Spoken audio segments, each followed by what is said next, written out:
Live from Joe's mom's basement, it's the Stacking Benjamin Show.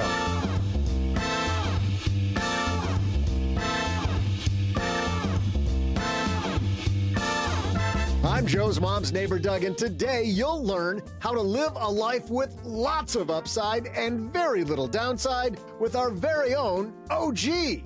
And today he's joined by the woman who's already the best version of herself, Paula Pant. And I cannot believe we've got this guy, a literal genius who retired at 19. Oh, wait, it's the guy who helps you philosophize what your life would have been like had you retired at 19. I read that wrong. My bad. It's the guy behind the Earn and Invest podcast, Doc G. And in a special segment today during the second half of the show, who cares about your financial health if you're not healthy? We'll answer your diet and exercise questions and help you learn how to become the best version of yourself this year with MetPro founder Angelo Poland. And now, a guy who's trying to compete with the best version of me. Good luck with that. It's Joe Saul-Sehy. The bar is high. The bar is very, very high. Unobtainable. Hey, everybody. Happy weekend, everyone. Welcome back to the Stacking Benjamin Show. And what a special episode we have today, because this is a phenomenal piece we're going to dive into in the first half. And Doug, as you so eloquently said, the second half of today's show, very special guest, Angelo Poland. But before we get there, let's say hello to everybody who's around our virtual card table, starting with the guy directly across the table from me, bringing it back for a third session this week. Mr. OG's here. How are you, man? Every day's the same. It's like this day never ends. It just goes on and on. Well, welcome to Groundhog Day podcasting edition, right? At least you didn't change your shirt like Doug. Doug's such a dork and changes his shirt. Doug did. We might, just for people to let them in behind the curtain, we may have recorded a different episode earlier in this particular day that we're recording. Yes. Is that a pocket square, Doug? What is that? What's a? Is it? It's this pocket protector. Pocket protector. Yeah, that's where all my protractors go. My rulers. It's a zipper. It's a zipper. Got a zipper on my shirt. Yeah. Yes. That's great. Look at how unimpressed Paula is. She can care less. Yes. The woman who has herself zipped into a gigantic apartment in Manhattan. Paula Pant is here. I mean, the pocket protector zipper is just that it's just it's not that I'm unimpressed. It's mostly that I'm confused. It's mostly that I've just lost respect for you, Doug. I'm unacquainted with the concept of having pockets at all. So it's like a fly fishing shirt. So if you're out in the river, there's some stuff you might want to put in there that's not going to get dumped in the river. Beers. Like beers. Interesting. I think you were questioning Paula, Doug's character. Like, is this the same guy I got drunk with live on stage at the economy conference? We were lit, girl. Because does not seem to be, that guy would not have a pocket protector. Yeah. No. And the gentleman from we have our sister show and our brother show. Our brother show, Earn and Invest, is here. Doc G, a.k.a. Jordan Grummett's here. How are you, man? I am good. I love seeing what Doug, wears each time we record, because it's like an episode of What Not to Wear. I mean, I get all sorts of ideas of, if you had a cowboy hat with the zipper there, you'd be good. Actually, I think it's more like that show that just won an Emmy, that RuPaul show about the runway. Slow your roll. No, I thought that it was. Doug, if you were going to teach us something about the method behind your dressing madness, what would you teach us first? I would teach you exactly this. But there's no pocket protector in that. No, well, you've got to put your own twist on things. You got to be creative. Here, check this out. You might figure it out from this. Even in your underwear. That's so weird. Yeah, I told you, you can bedazzle anything, Joe, if you put your mind to it. All right, well, we've got OG here. We got Paula, we got Doc G, and we got the guy bedazzling everywhere. Mr. Lumpy Underpants himself. It's a new definition of rhinestone cowboy. This is gonna Here we go.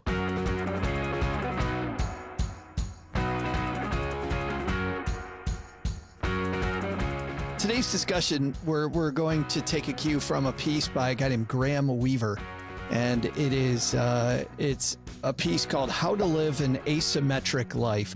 You know, this week we talked about on Monday, Gigi Gonzalez came on and talked about cultures and how we're all interconnected. And then Brian Klass came on Wednesday, talked about we are way more interconnected than we thought that we are. And how bad things can happen at any time. And it really is how we react to those things. But Paula, let's start with you. If we're looking for an asymmetric life, he starts off with this idea of asymmetric returns, which I think some of our stackers don't even know what that is. What does it mean to go for asymmetric returns? It means you can get a lot of upside without having to embrace a ton of risk. So oftentimes we think of risk and reward as in lockstep, but there are certain things that you can do, choices that you can make in which you have your rewards are substantially greater than the risk that you take on. A lot of times, OG, people say, they're like, well, I'm not an investor. And we say, well, do you have a 401k? And they go, yes. We go, well, then guess what? You are an investor. What are some ways that people out there listening to this might be practicing asymmetric risk without really thinking about it? I think you just kind of gave it away simply by investing in a diversified investment account.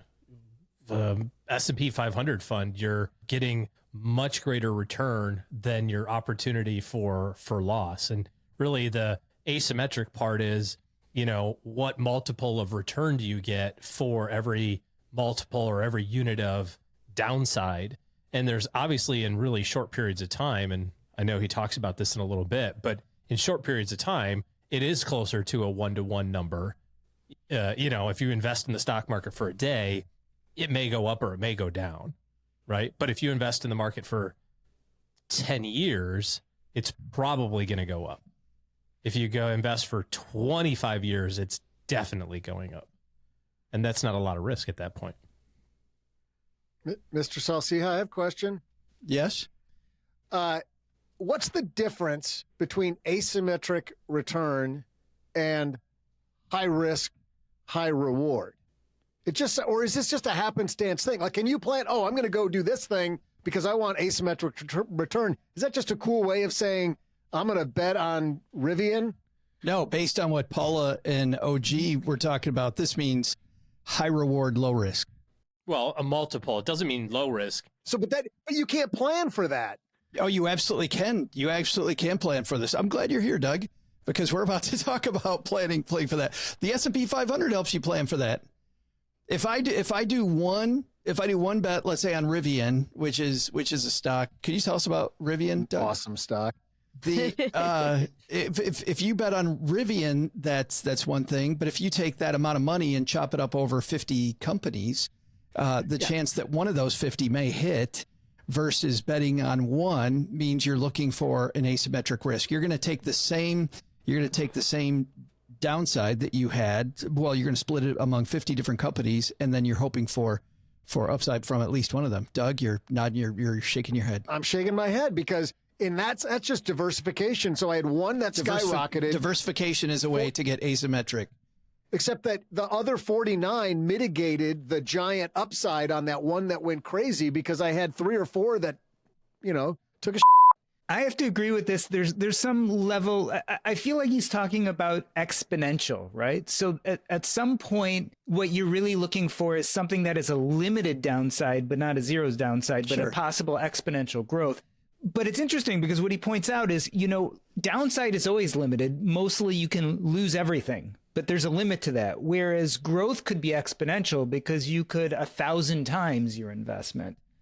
And so I feel like what he's talking about there is being a little bit more risky and not necessarily playing it safe. So let's ask the question then, Doc. Do you think that like buying insurance is a way to try to make your life have asymmetrical risk? Yeah. It's funny because I'm trying to separate this out in my mind because on some level, isn't that exactly what speculation is? Which is we don't like speculation. We like investment, right? So the idea is, you're not looking at something asymmetric at all. You are choosing hopefully a basket of companies, which, assuming the American economy works out, et cetera, over time are expected to produce and grow. And the time factor, as long as the growth, is what's going to be your investment. Whereas a lot of times when we're talking about asymmetric risk, I feel like we're talking about speculation, something like cryptocurrency, right? So there's like possibly an exponential gain, and you can limit your downside by only putting so much into it, right? Or if it's a new flashy company and you're like, well, this is a brand new flashy company. Same idea with penny stocks, right? Put something in for very little and it may not pay off, but if it does pay off, it's going to pay off exponentially. That's how I kind of read some of this article. So to me, it doesn't, I have trouble equating it to what your example of, which is just insurance, because insurance doesn't feel like kind of speculation, but that might be just because I hadn't thought about it that way. No, but I'm saying my life has all this upside. I'm not changing the upside potential on my life, but I am limiting the downside impact if things go wrong. So I'm not doing it the way you're talking about by making the blue. Yeah, for a small fee.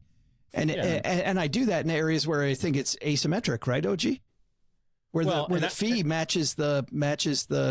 Yeah, I mean, you think about like life insurance over a long period of time, over your life expectancy. If you were to have a policy that was the entire length, so if you just kind of modeled out how much term insurance would be until you were whatever your life expectancy is according to the actuaries, the compounded internal rate of return generally comes in about 6.5% versus the premium. Pretty much, it's basically like, if I would have just invested that money and I lived to my life expectancy and I got 6.5%, I'd have about the same amount. But where the asymmetric part comes from is when you're 40 and you've only paid premiums for 8 years and you have a car accident and your family gets $5 million. You've paid a year's worth of premiums and a $5 million payout. That's everybody won but you. Yeah, well, yeah, you didn't really win that game, but you took care of your family. You could say the same thing for disability insurance.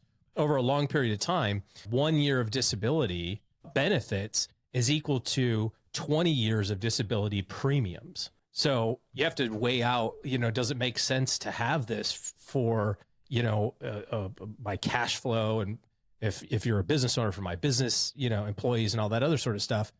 But the payout, especially early on, is gigantic ROI relative to your inputs. But the further you get down the road, which is different than investing, the further you get down the road with investing, the opposite happens. You get a better return, better ROI by having it a longer time horizon.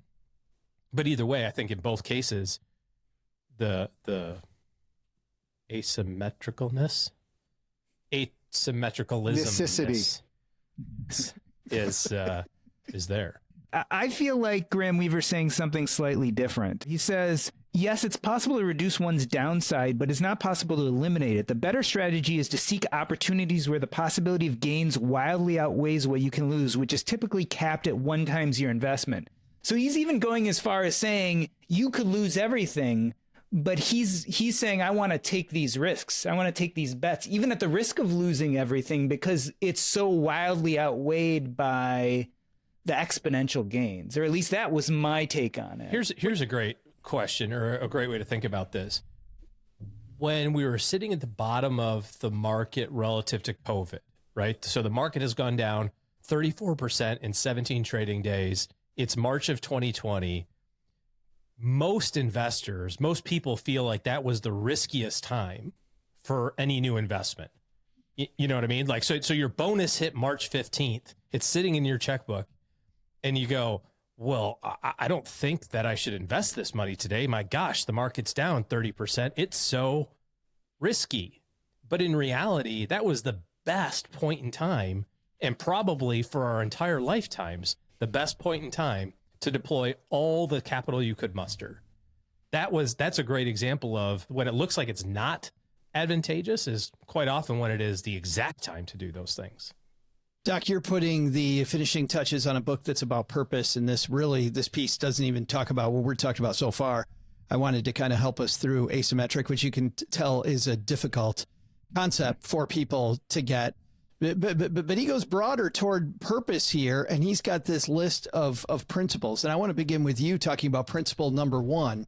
He says, our whole lives we've been led to believe that the goal of life is ease and comfort. And he goes into dispelling that. Do you agree that it's not about ease and comfort? 100%. And not when it necessarily comes to money, but when it comes to stepping out of your comfort zone. By nature, when you step out of your comfort zone, you are going into an uncomfortable place. But if you want to create a different, better, more fuller life, you can't do it by doing the things you keep doing, or you're going to get the life you keep having, right? So if you want to step it up, you might look at your life and say, hey, it's perfect now. And then maybe you don't need to do hard things. But most of us are looking at a future in which we do better, more interesting, more exciting, more fruitful things. And if you want that, you have to step out of comfort into discomfort. And that automatically means you got to do hard things. He says spending less energy to get what we want is a fantastic lie. When we say we've made it because I don't have to expend any energy, that's actually a lie. He says, when I rowed in college, we measured our fitness level with a 2,000 meter test on a rowing machine. For the first day of the season, my peak fitness 6 months later, I get about 20 seconds faster.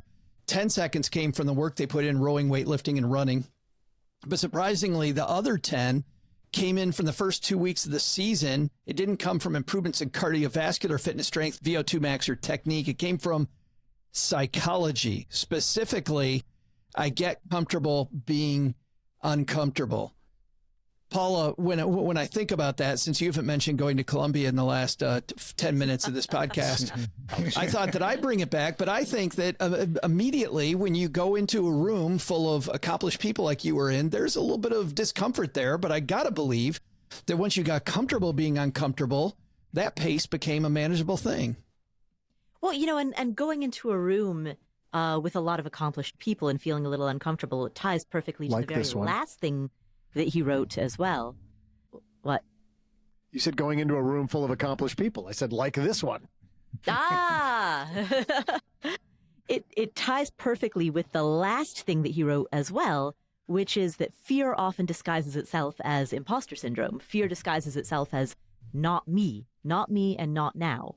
And so those two points actually really dovetail nicely, because if you are comfortable being uncomfortable, then when the little voice pops up that says, I can't do it, not me, like, I don't belong here, this isn't a good time, and I don't have the skills, you ignore it. Like, you deserve to be there because you're there, and you power through it.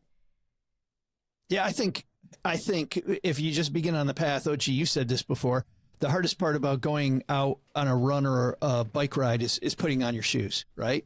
He's talking about the psychology of getting out there being half the win. This weekend, it's funny you say that, because it was very cold.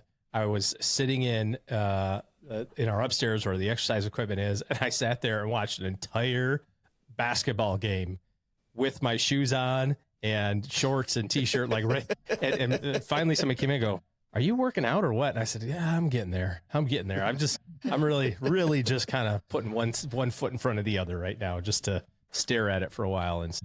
His second point, Doc, back to you, is to do your thing. He says, when I graduated from Stanford Business School, I had two alternatives in my career. One option was the job I had before business school, working in a large private equity firm. The path was clear. Scoreboard. And it had a salary and bonus, and several other classmates would be joining me at the firm. The other option was to try to start my own company. I bought several companies as a funless sponsor in business school, but this path was far from clear in my mind. I didn't know how to start, didn't know how to raise money, or even if I could afford to pay myself. With all those unknowns, I chose to take the big private equity job. Doc, he's saying this is wrong. Have you found this in your research as well? Doing the thing you're supposedly supposed to do might be the wrong path? Yeah, I chalk this one up also to going with your gut. I think deep down inside, most of us know what we really want, and we create all sorts of reasons not to do it, including, as Paul was talking about, things like imposter syndrome. And maybe to get back to this asymmetricality, I think we overestimate the downside and underestimate the upside, right?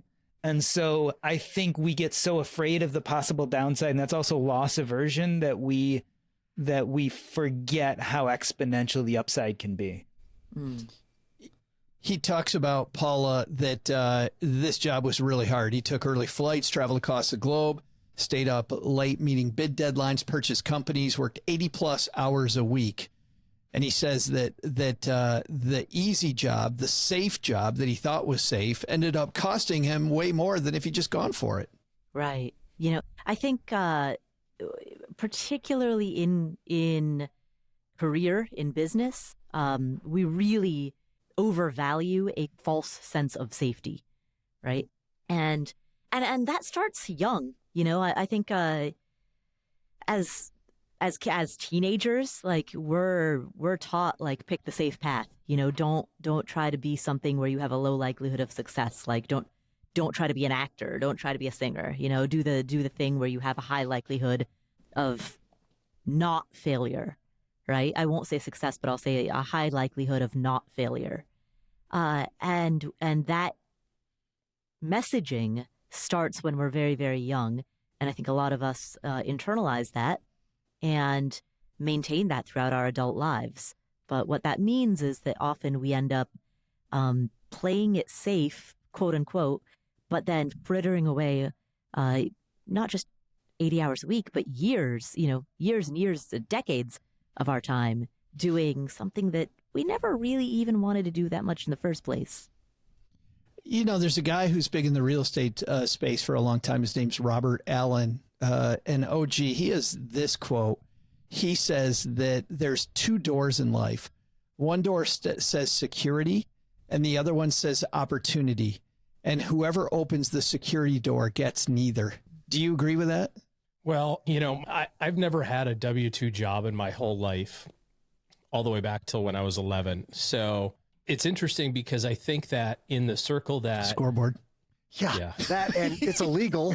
If you were working at 11. It's a paper boy, bro. Of course you didn't get a W-2. That guy didn't want you on his books. Called under the table. It was cash. He just said it would be easier to pay me cash. No, I think it all depends on the circles that you're in. You know, in our group, Joe, you and I talk about Strategic Coach a lot, and it's full of entrepreneurs. And I'm not sure that anybody in that room, or at least the vast majority of people in that room, could even anticipate the idea or spend any time thinking about the security door, so to speak. Like, that is so far removed from the mental imaging of some entrepreneurs that it's almost the opposite effect. It's almost a bigger detriment because there is no risk that some people won't take, because it's like, well, you know, the proverbial, there's always money in the banana stand, right? It's like, I don't care. It'll be fine. Something will work out. And there's a downside to that as well. But I think Paul is right. The vast majority of people would choose the safe route if given the opportunity, because of being scared, I guess. I don't know. I almost feel like we should separate investments from your life. Like, yes. I think we should separate fiscal capital versus human capital, because I would almost say we tend to over-risk fiscal capital when we shouldn't, because there's so many great money returning investments. But then we under-risk human capital by being too afraid to step out and do the difficult, uncomfortable thing. When the truth of the matter is, unlike, I think, fiscal capital, with human capital, there really is asymmetrical risk. Like, the amount you're really going to risk by stepping out and doing something uncomfortable is pretty small. It's your ego. But the gain, the growth, can really be asymmetrical or exponential. And to me, I think they're two different things. Yeah, end the podcast right now, Joe. Jordan just crushed. I mean, that's absolutely why I was calling BS on the asymmetrical investment aspect of this. But I'm so down with asymmetrical risk and reward from a human capital standpoint. In both of those circumstances, you don't see the results of your efforts until well after the fact. You know, and that's part. I'm not saying it's a bad thing, Doug. I'm just saying that both of it takes faith and patience and discipline in both scenarios, because you don't see the power of a decision that you make to go the entrepreneurial route for 25 years, no different than you don't see the decision for investing for 25 years. I hear you. I just don't like how wrong you are, OG. Hey, Doug, have I mentioned how much I like that shirt on you? That's the best pocket protector he's ever seen. But Doc, staying with us, I think, is it just that we're afraid, or is it also that we undervalue a different measure, which is time? I feel like we're like, I can take that risk tomorrow, where with returns, to some degree, we kind of get it. You know, somebody shows us so-and-so starts investing at 20, and this loser didn't start till 40. Guess who's going to come out ahead? We see that and we get it. But I think with time, we don't. Yeah, I mean, I think that comes back to his third point about doing the hard things for a long period of time. I mean, what's the old saying? We overestimate what we can accomplish in a year, but underestimate what we can accomplish in 10 years. I think the problem is it takes persistence. And I think when you're going to go out and do the hard things, it takes a lot of stops and starts and persistence and years to get the outsized or exponential outcomes you're really looking for. The equation for returns, he writes, is return equals 1 plus r to the nth power, where n is quadratic, meaning if n is time, and Paula, that means just do it over and over and over and over. Agree with that? Yeah, when I saw the equation, I read it several times. I couldn't exactly follow it, but to quote the proverbial, time in the market is more important than timing the market. We all know that.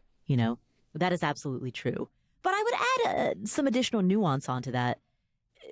When you're 20 years old, that same $100 is, for most people, it represents much more of your time and a much more significant amount of effort than $100 when you're 40 or even when you're 30.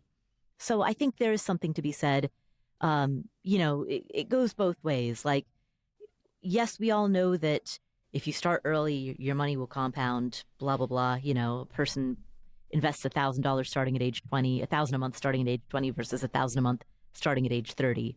But in terms of how much of your life's energy that amount of money represents at those two different ages, you could probably make a case for investing a bigger amount later in life when that bigger amount requires much less of your time.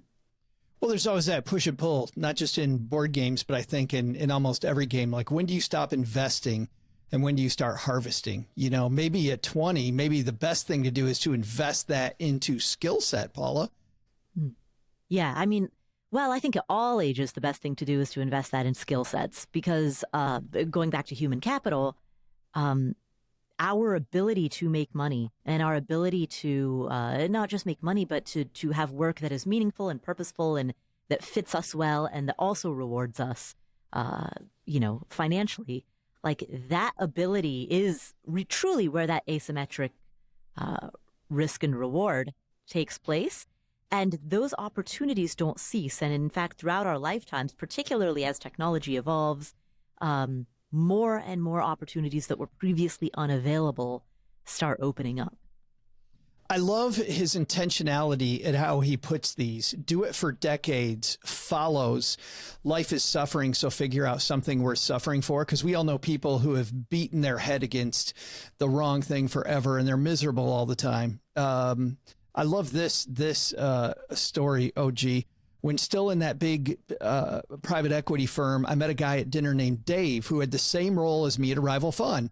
As we ate, Dave told the story of a deal he just bid on. He lit up as he talked about debt covenants, leverage multiples, and the intricacies of his bidding strategy. He had so much energy and enthusiasm about debt covenants, of all things. Instead of enjoying my overpriced meal, I had this sinking feeling in my stomach because I realized my energy for this was not even close to the passion Dave had. I love the fact that he starts with that thing that you're going to suffer over and then do that for decades.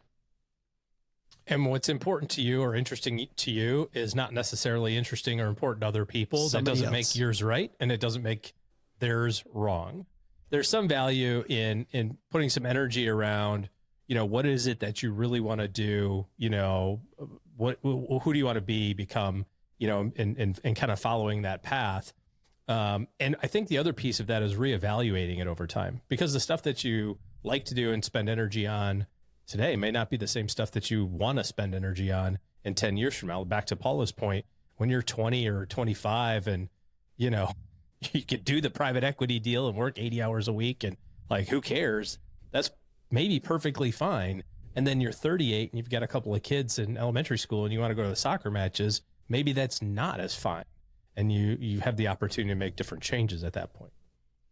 His last principle then, Doc, is to write your story. And it just reminds me of this Tony Robbins quote about the past does not equal the future, right? That tomorrow's a different day.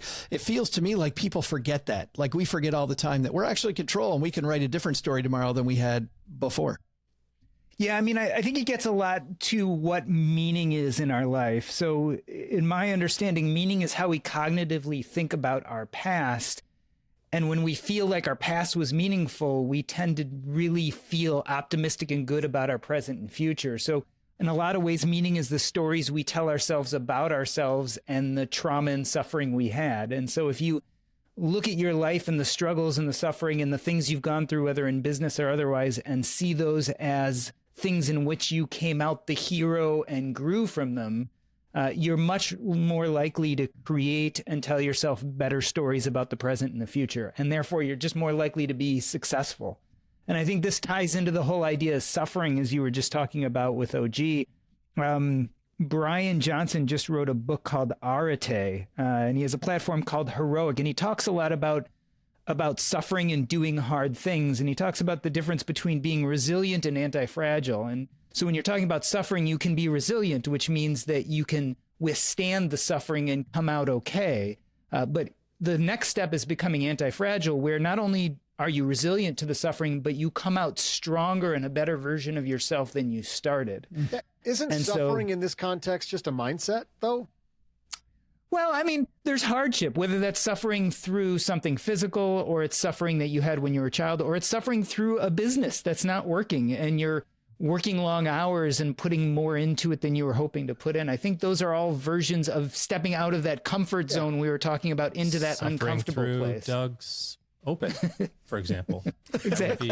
It's a mindset. A personal brand of suffering we all. Well, the good news is we don't have to suffer through the trivia competition today, because we have a special guest coming up, which means we're going to leave it right there on that note. How to Live an Asymmetric Life. Wonderful piece from this blog of Graham Weaver. They have a lecture series called The Last Lecture Series at Stanford Graduate School of Business. And we'll also link to that and to this piece. Let's find out what's going on where you guys are before we say goodbye. We'll have our it's hard calling you the guest of honor, but you're here less often than the other two. So, Doc, you're going last. Let's start off with OG, man. What are you doing this weekend?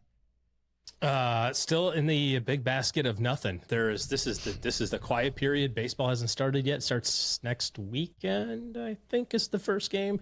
Track meets, baseball, all that sort of stuff is about to kick off. So we are enjoying the quiet. Well, as people are listening to this, I'm partying with Doc G at Disney Springs. Oh, thanks for the invite. Yeah, it was great. We'll take pictures. We had a blast. Yes. Paula, what's going on at Afford Anything? On the Afford Anything podcast, we have an interview with Jennifer Wallace, who talks about some of the challenges that we face in feeling as though we are not doing enough, whether that's at work, in our investments, in our home lives. When we feel as though it's never enough, we're not doing enough, first of all, how do we realistically assess, is there merit to that, or is that simply disengaged from reality? And then what do we do about it? That's fabulous. That sounds like a super interesting discussion. We'll link to it on our show notes page at stackingbenjamins.com. Doc, thanks for joining us again today. Always fun to have you around. This time we didn't fight, which is kind of annoying. We should have. we should have fought. But I know you don't want to admit it, but I know the fact that we're not having trivia is actually you're afraid that I was going to win again. and ruin the whole competition. So you had to cut me off. I get it. I'm just being a friend and helping you. I don't want you to ruin your well-deserved reputation. We need to keep the universe in balance. Yeah. So what's going on at Earn and Invest, man? So Earn and Invest, Joe, you and I actually are about to record, and this will be airing right before this episode comes out. An episode where I was going to say where we take an ordinary earn and investor, but there is no such thing as an ordinary earn and investor. So we're talking about an extraordinary earn and investor, someone from the Earn and Invest community. Ian Kist is going to come on, one of our community members, and we are going to talk a current event with Joe, me, and Ian. And it's going to be a segment that we do every last Thursday of the month where someone from the community comes on and we discuss something going on in the world. It's fabulous. And I can't wait to hear this new series monthly on Earn and Invest. So pause right now, follow Afford Anything, follow Earn and Invest, and then come back because in the second half of this, we've got Angelo Poland joining us from MetPro. Welcome back to the second half of today's show. In just a second, we're going to Angelo, but the second half of this show is brought to you by depositaccounts.com. OG, you know what happens when you go to depositaccounts.com? Yeah, I get Doug to deposit money into my account, I think, right? Well, I wish you did. Well, you know what? There's going to be more money deposited in your account because you get to compare more than 275,000 deposit rates from over 11,000 banks and credit unions for free. As we're recording this, the national average rate on a savings account, as an example, has bumped up to 0.51%. Top 1% average, 4.98 APY. When we look at CD rates, top 1% average on CDs down slightly at 5.61 for a one-year CD, national average at 4%. You know what? I just went to depositaccounts.com and it gave me all that. And then it's very easy for me to view rates and ditch that horrible account that I have and realign to a bank or a credit union that serves my needs better. Depositaccounts.com. All right. This is one of my favorite segments every year. We 4 times a year go to our friend Angelo Poland, who's worked with superstars, worked with celebrities on their health and fitness. Joe Saul-Sehy. And Joe Saul-Sehy. That's right. But Angelo's answered many of our questions in the past. Let's see if he'll do it today. Let's say hi to Angelo Poland. You know, it's funny. I said this in the Basement Facebook group when I said that this guy was coming back on, and I said, this is one of my favorite segments every year. And the echoes from our Stacker community saying, I love this segment. Can't wait. He's back. Angelo Poland here to talk health and wellness. How are you, man? Happy January. Happy January, pal. That was very sweet of you to say. Thank you very much. This as well is the highlight of the beginning of the year for me. I love getting to visit with you, Joe. Thank you for having me back. It is always so exciting to watch our stackers try to get in shape. And you know, it's funny. I was looking at statistics just the other day, Angelo, that we put together for our newsletter, the 201. And by now, I think 18% of people have already given up on their New Year's resolutions. By the time, by the time that this airs, 18% it's of people. It's over. By the time this airs, it's done. Yes. But I know you. I mean, talk to those people about how it's not about January. It's about the sustainability. Talk to that because I know that's what you're all about. It really is, Joe. And this is nothing new every year. Although what I will tell you that's interesting this year, our December, normally we like, oh, it's December. Everybody's busy with, holiday things and end of year things and travel and family and et cetera. And so we kind of like pack up and go on maintenance mode as far as onboarding new clients. We were shocked how many people reached out to us and it's like, nope, not waiting for January this year, getting a head start. I got to get a handle on this right now. So it shows me that it's on people's mind. But the reason, Joe, that some people will fall off after starting strong in a new year is the same reason people fall off at any other time of the year. And that is people want to have tangible results that they can track, measure, see, and predict. And when you don't have that, it's so easy to get derailed as momentum wanes. And so that's what we aim to empower people with. That is basically the map, the guide, the journey, and the path, so that way they can continue walking it, seeing results, hopefully all year long. So, yeah, I know that, and for people that are new to Stacking Benjamins, I use Angelo's company, MetPro, And so you do that in your app, but I just encourage everybody to have data. In fact, it was Jesse, my coach, who told me to get the Garmin. I mean, to get myself, and I told her, I said, Jesse, I don't know if I'm going to look at it. She goes, if it's in front of you, you will look at it. You know what? She was 100% right, Angelo. Yep. She's 100% right. That's it. Yeah. Well, let's answer some questions that we got from our Stacker community.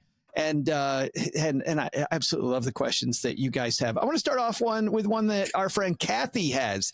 Kathy's been a longtime stacker. She says, can you go over some of the key benefits of strength training? She works with a bunch of people, and she wants to share with them info on just how important strength training can be. Outstanding, Kathy. So, it's funny because this year we've been doing a lot of research projects at MetPro, and exercise as a broad category was one of the few topics that we were able to research that had conclusive evidence, where there wasn't, because you research anything else and you're going to find 10 peer-reviewed, well-documented research papers that say one thing and another 10 that say really the exact opposite. Well, That's what you'll find a lot of times. I thought you were going to say, and then that one guy. And then that one guy, there's that too. But with exercise, and particularly with strength training, that's one of the areas that are just really well documented, the benefits across the board. But there's one surprising thing that strength training, resistance training, does not do. So let me explain. So with exercise, what you get is caloric expenditure. With resistance training, you get maintenance of fat-free mass. That's the technical researching term. That means you build muscle. You sustain your muscle, and it helps you age gracefully and or put new lean mass on. That new lean mass or maintained lean mass helps fight against metabolic drift associated with dieting or restriction if you are trying to lose weight. So there's benefits there. It is also associated with longevity, strength, performance, youthfulness, vigor, all of those key indicators. And there is no deficit of literature out there. You can go to the bookstore and there's book after book that is going to draw a direct link to youthfulness and maintaining your muscle mass. So all of those things are true. But here's one thing that the research actually indicates it doesn't do. Strength training is not a direct link to weight loss. Now, it may contribute toward fat loss, but the research is conclusive. Strength training helps maintain your lean muscle mass and your resting metabolic rate when done at a sufficient magnitude, while aerobic activity is going to be the trigger if you want to simply have greater energy expenditure, which is why I'm constantly telling my clients you want to have a good combination of both, but never exclude resistance training, because the big picture contribution from it cannot be understated. So definitely stay after your strength training, your resistance training, Kathy. That's huge, and it is going to keep you healthy and youthful for years. I think this must be why, Angelo, that Jesse also, we take pictures of like how we look, because often it's not about the weight loss as much as the reconfiguration, I think, is what you're saying. And that's when you're adding that lean mass, you're swapping it out for fat mass. And that tends to look good on the body. I know OG's been working on this, my co-host, and he sometimes gets frustrated that he's not losing weight, but at the same time, he just looks better all the time. Like he just looks better and better. So it's not always about that. On that note, when you're talking about caloric intake and actually just about intake in general, Stacker Tracy in Chicago says, how much protein do we really need? Probably based on age, she guesses. But do we need protein powder? You're seeing all this stuff lately. Angelo, the number of questions we've been over the years about, do I need more grapefruit in my diet? Should I do whatever? But do I need protein powder? And what kind of protein powder is clean, she asks. Okay, great question, Tracy. The answer, as is typically the answer to many questions like this, is it depends. So it depends on what you're doing and what your primary goals are. by and large, the popularity of protein supplements was born out of marketing. Now, that does not mean protein powder is bad, and I don't recommend it. In fact, I have 2 different types of protein powder on my refrigerator right now, and I am grateful for it. I actually had some this morning. However, let me qualify and explain the brief history of protein powder. So somewhere, a group of guys got together, and they said, we have this really great supplement, but how are we going to sell it to everyone? Only 1/10 of 1% of the population ever buys our product. It's this product called protein powder, and only bodybuilders are buying it. So they did all this research, and they said, well, here's what we're going to do. We're going to figure out how to show that protein powder has benefit to the average person. So they did all this research to show that muscle mass increases BMR, base metabolic, resting metabolic rate. And an increased BMR means less likelihood or propensity to gain weight. Therefore, protein powder equals muscle equals better BMR equals weight loss. So now every, soccer mom and weekend warrior has a tub of protein powder on top of their refrigerator, because not everyone wants to be a bodybuilder, but guess what? Everyone couldn't stand to lose 5 pounds, right? So that's where it came from. Is there something magical in protein powder itself that is different from protein you would get from other natural sources? No. Arguably, for those elite weightlifters, powerlifters, bodybuilders, they optimize the protein for uptake and usage. And so, yes, it's a good thing for them. But the number one reason to take protein powder is actually for convenience. How many times a day you want to stop and cook a bunch of chicken breast? Boil an egg. Yeah. So if you still want the benefits of getting some protein in your system spread out throughout the day, which is the research shows how you get the most bang out of your protein consumption, high quality protein powder can really make the difference. So how much protein do you need? This is a source of controversy.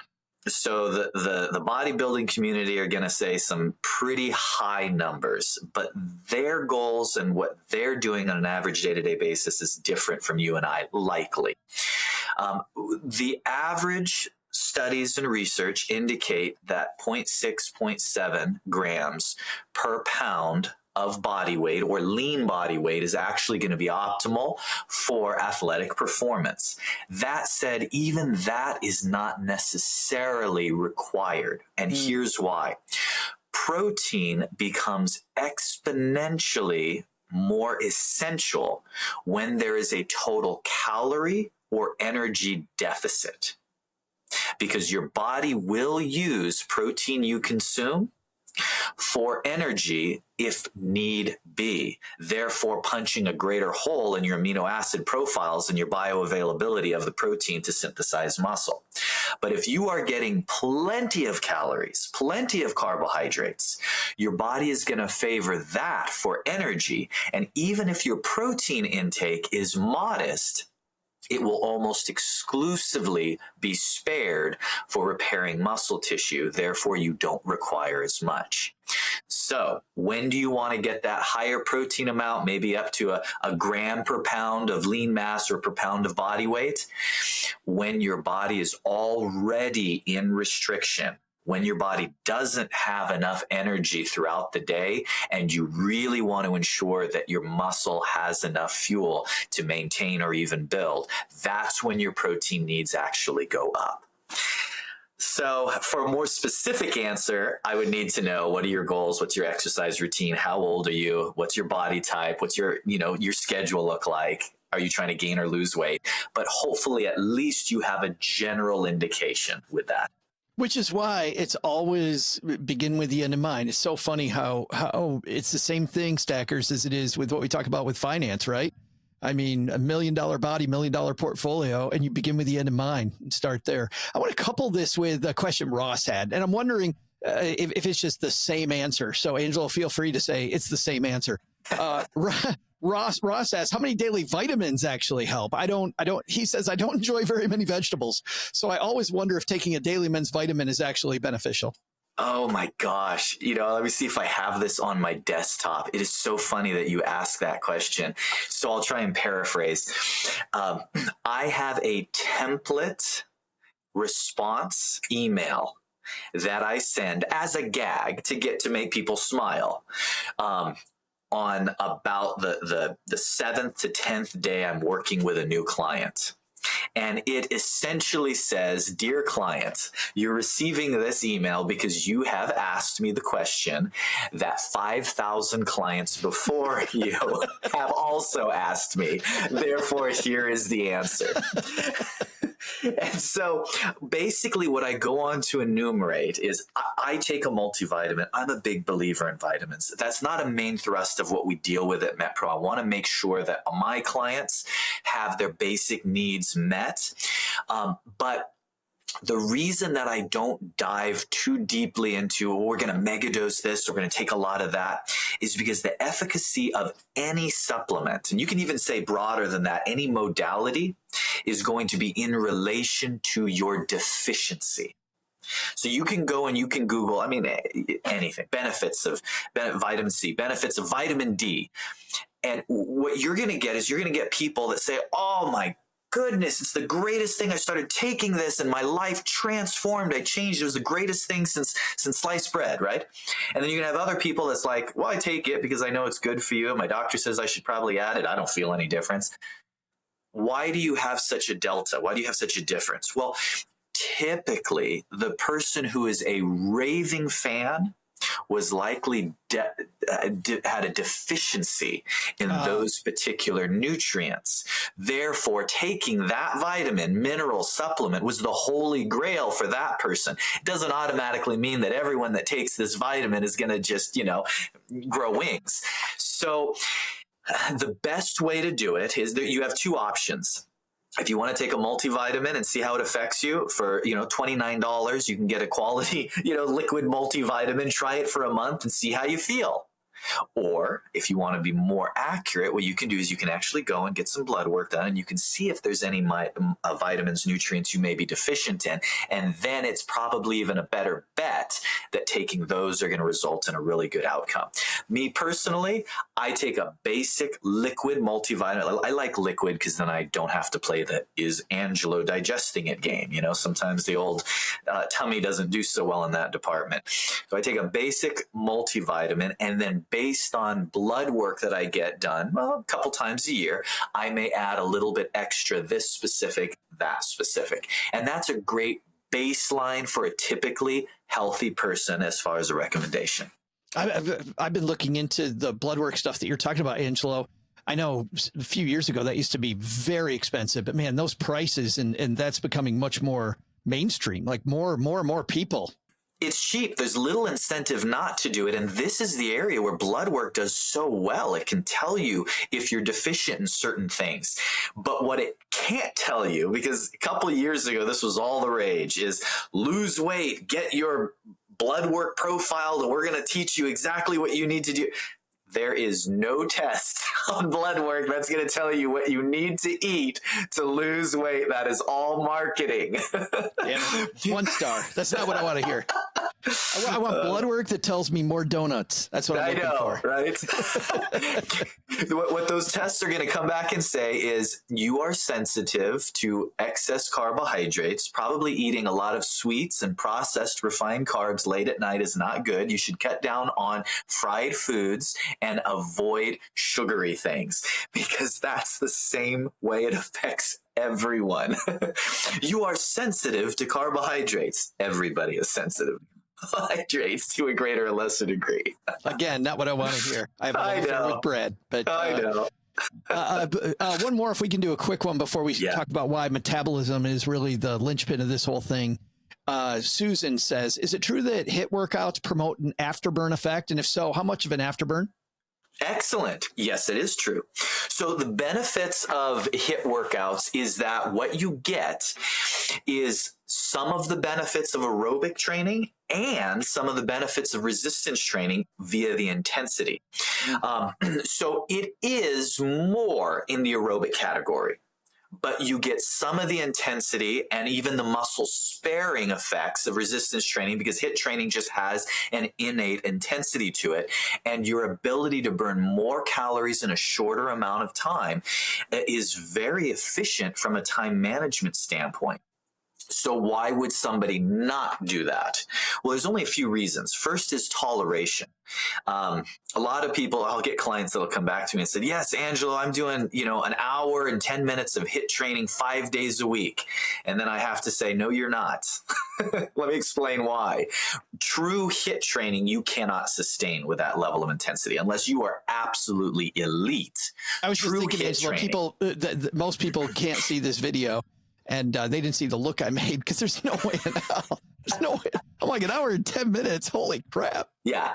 So what they're doing is really considered varied intensity, where you're increasing the intensity for a time period, you're reducing. That is not what we are referring to when we are calling something traditional HIIT training, high intensity interval training. High intensity interval training means all out intensity for a short burst with very low intensity active recovery.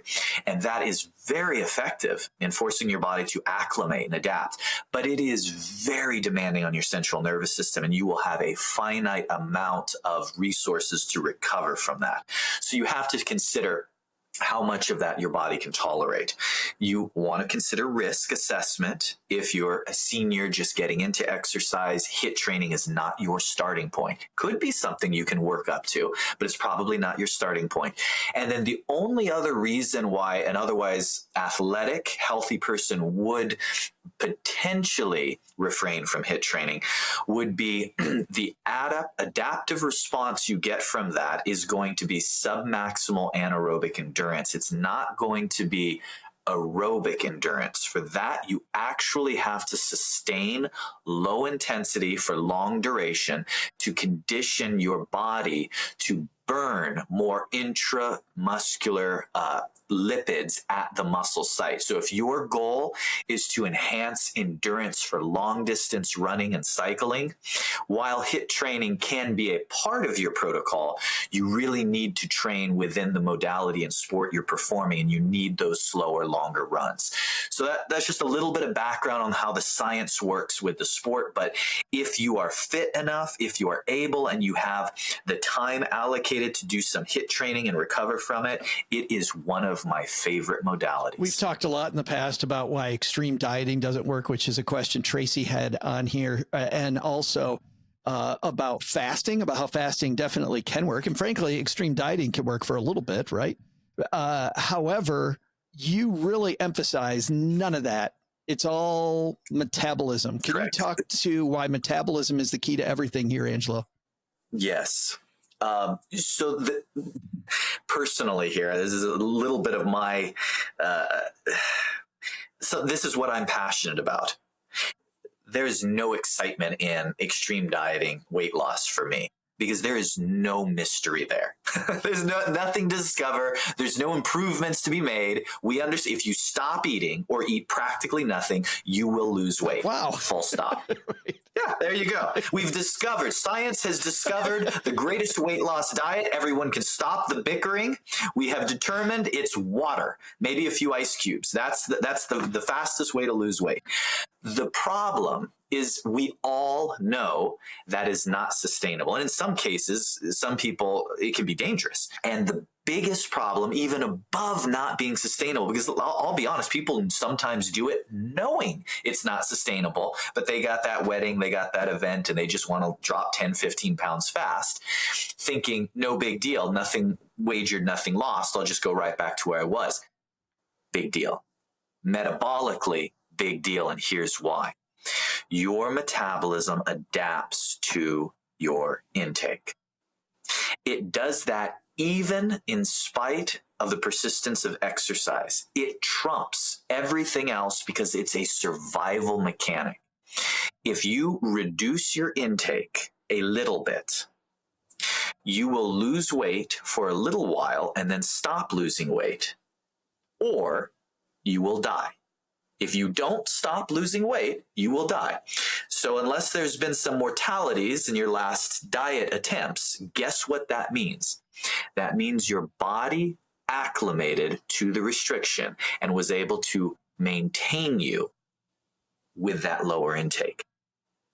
So what would normally be a minor decrease in resting metabolic rate turns into a major problem when you take that to the extreme.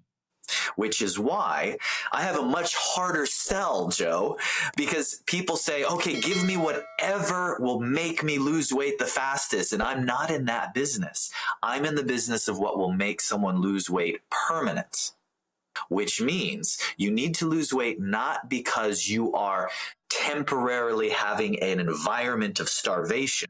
You need to lose weight because your metabolism is running slightly faster, and that increased metabolic pace is forcing a deficit. So that way, when you reach a lower weight, even if it takes a little longer, it's sustainable because it's where your body wants to be. Your body's not in a survival state.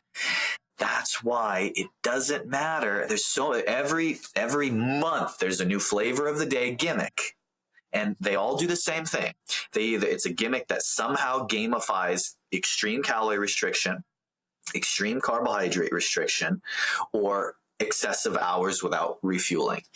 And when you implement those, you will lose weight, but you will do it literally at the cost. Now I'm going to use hopefully an appropriate term here, your metabolic bank account. You are paying for that weight loss on credit. Versus the guy who decreases a little. I'm not going to say you don't have to restrict. You will to lose weight. But maybe we do it in a balanced way where we manage your carbohydrates, we optimize your meal timing, we decrease confidently but modestly your calories, and we have you do a sustainable exercise. Now you lose weight, but you're paying on with the dividends you're already earning. Your metabolism is running fast enough to be able to handle that without crashing your metabolism. Angelo, the lifetime sustainable just knowledge I've gotten from you and from Jesse, my MetPro coach. We talked about data earlier. The data has led me to know what triggers in my own body are going to, like, I know when to expect weight loss, and I know when I put something in my mouth now what that's going to mean tomorrow, right? Just knowing my data and what the cost is. And you know what? And sometimes I don't make the right choice, but I know what it is going in, and that's a lifetime now. That is going to last me forever. And then the second thing that's been amazing, the importance of meal prep. I mean, just making sure that I got healthy foods around me and I've got healthy people I'm hanging out with, like the people I'm around, the stuff I'm prepping, it's all been the surround sound that you provided is stuff that at 55 years old, I'm going to have this when I'm 85. It's nice. You know, it's not the extreme diet that, to your point, I'm buying. I love the credit analogy because, right, I can buy it today, but I'm paying for it later, you know? If you would like a free consultation with a MetPro coach, head to metpro.co/SB. That will tell our friends, Angelo, Dennis, all our friends at MetPro that we sent you. Make sure you put the /SB on there. And that'll make sure that you get a free consultation. They'll take a look at your metabolism. They'll help you set up exactly what the plan maybe should be. And then they can tell you how they can work with you to get you that sustainable lifestyle difference that I think we're all looking for in 2024. Angelo Poland, man, thanks for helping our stackers again. You've been such a mentor to us. I really appreciate it. Oh, thanks a million, Joe. Big thanks again to Angelo. Doug, what should we have learned today, man? Well, Joe, what's stacked up on our to-do list today? First, take some advice from Angelo Poland and prioritize your health so you can enjoy your retirement.